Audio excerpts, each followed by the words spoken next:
there. I bet you're all wondering why after that great first session, and it was a great first session, wasn't it? Where they had a lot of cool dudes and a lady in PJs, why they brought out an old fart in a suit and a tie. What a downer. Well, I want to talk to you about confidence and how important confidence is in the business of doing business, and how failure is an important part of the process of building confidence. And to do that, I'd like to tell you my story a little bit, because I think it illustrates for those Gen Xers and Gen Ys and the millennials in here how it's never over until it's over. I want to take you back 20 years before some of you were born, most of you, by the way you look, to paradise. I won't call it the mistake, but I fell in love with Louisiana and everything to do with the Cajun culture on a visit to that state. So I decided I was going to set up a Cafe New Orleans.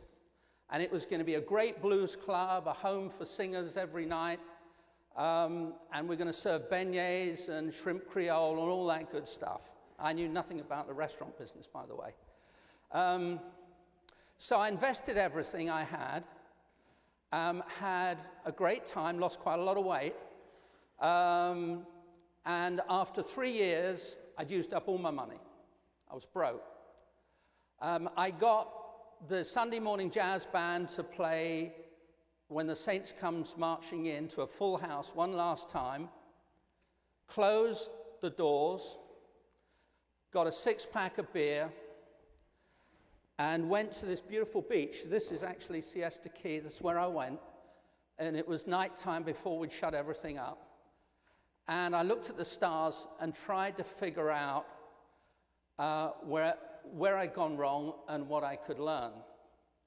Well, one of the things I learned was that if you get too far in debt, you've got to sign over your house, because that's what I had to do for $1 to some gentlemen who indicated they had very effective ways of collecting. After about the third beer, I figured it out. I had mistaken a beautiful location for the right location. And I'd loaded myself up with too much overhead. And I swore I would never make that mistake again. Now, I went to the fourth and fifth beer, I have to confess, and it started raining, and by that time I didn't care. So I also got another lesson in healthcare because I got pneumonia. And it took me a while to get back on my feet. I tried various things. I went to a cattle ranch and worked for a year in South Georgia. I tried to sell medical equipment in the Middle East. I went to Moscow for a sort of a business deal that didn't work out. But to cut a long story short, I got increasingly desperate, and my confidence diminished. And I knew I'd hit rock bottom, or thought I had, when I went to a job center and went to the entrance looking for a job, put my hand on the door, and I couldn't go in. I didn't know what I was going to say. How was I going to explain that I was a serial entrepreneur, that I'd spent all my life setting up new companies, and even had 1 or 2 successes. I'd run a couple of public companies. I was going to tell them that and then ask for a job as a night watchman, provided they would show me how to work the torch.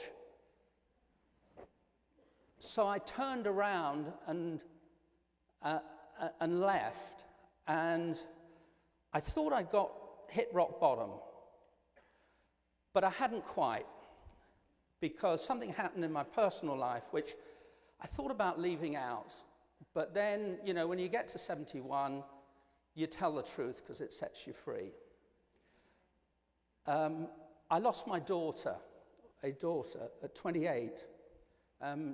She committed suicide. She suffered from schizophrenia. So by this time, I was not just a failure in my business life, I was a pretty damn failure in my personal life. Kate was a beautiful woman. She was a poet, actually, a published poet. And I tried to think about what advice over time, when the numbness went off, she would give me. And although she was a poet, she might have quoted Dylan Thomas, "Do not go quietly into that dark night." I thought she'd use plain English. She'd say something like, "Dad, the worst has already happened. Get over it. Get on with it." And so I did. Not very successfully to start with. I wrote a book which was, I think, 987,621 on the bestseller list. the royalties wouldn't buy you a latte at Starbucks. But it was cathartic because it was a book about women's soccer, which Kate loved. And then I did a few more things. I did anything to get back in the game, remembering what I thought my conversation with Kate would have been. So I delivered phone books, I worked in a flower shop, and all the time I tried to get back in the real game. And the real game was entrepreneurship for me. And eventually I persuaded an East Coast company, Oxford Biosciences, to put up $500,000 to build a life science company that was going to investigate disease. And I thought if I could make that successful somehow, some way, I could also contribute to discovering solutions for terrible diseases like schizophrenia. However, 500,000 is nothing in a life science company. I knew that. I'd had them before. I built them before. I knew I'd probably need 24 million before I got to the end zone. So what I did was to say, I've got to find the lowest cost place in America.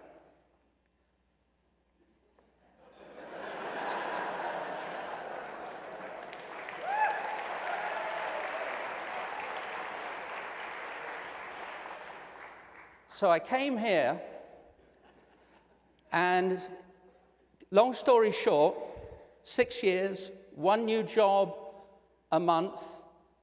2006, we were a public company on the London Stock Exchange, doing $20 million in sales, dealing with every drug company in the world.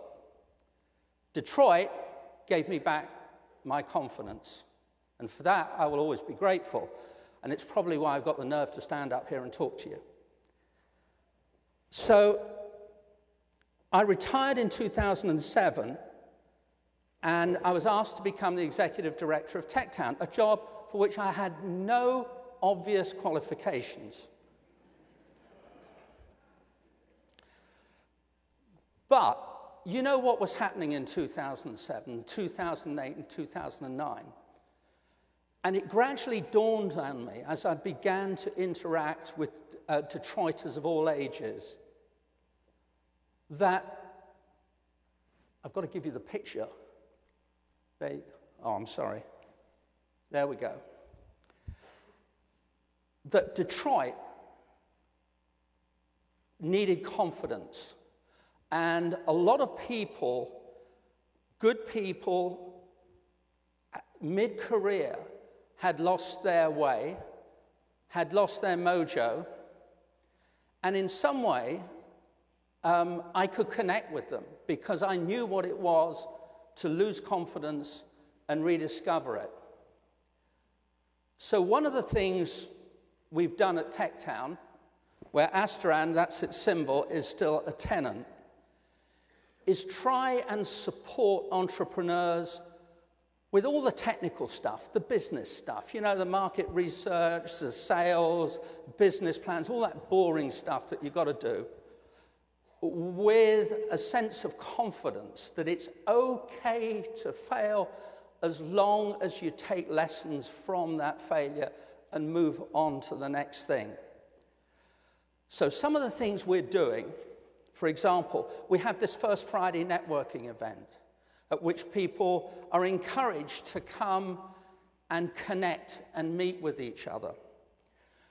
We're also reaching out to seniors. I'm probably the only one in this room, but never mind. There are seniors still in Detroit. We're encouraging them to think beyond formal retirement, going down to Sarasota and playing shuffleboard. I mean, you can only do that so often, I would have thought. And we're offering them alternatives, perhaps becoming an entrepreneur, perhaps becoming a mentor, or perhaps becoming an intern to get a feel of what it's like to be in a vibrant, exciting new startup where you never know what's going to happen the next day and there's no job description. And do you know what? One of the wonderful things about my job is that I think it's working. We are one job at a time, one company at a time. The people in this room and many outside are rebuilding Detroit. There are now 255 companies in Detroit, in TechTown, I'm sorry. And in addition to that, we touch 3,000 people a year, at least. And one of the exciting things that we're doing, I believe, is looking at ways to connect people. And I mean more than just technical connection. You know, it's great to connect that engineer with that great artist and that designer. But there's another connection. For the first time in history, there's old geezers like me who belong to, I bet none of you know what I come from. It's called the silent generation, born before 1946. The baby boomers who think another way. They want it now, they want it to go, they want it wrapped, and they want a glass of champagne on the side. Generation X, who have their own way of thinking, and Generation Y, the millennials. So among other things, what we're doing is looking at how we can help them connect with each other.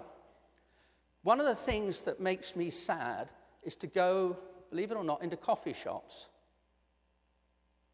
because I see people huddled over their computer or reading the paper, but they're not interacting. And what we're trying to do at TechTown is experiment with space.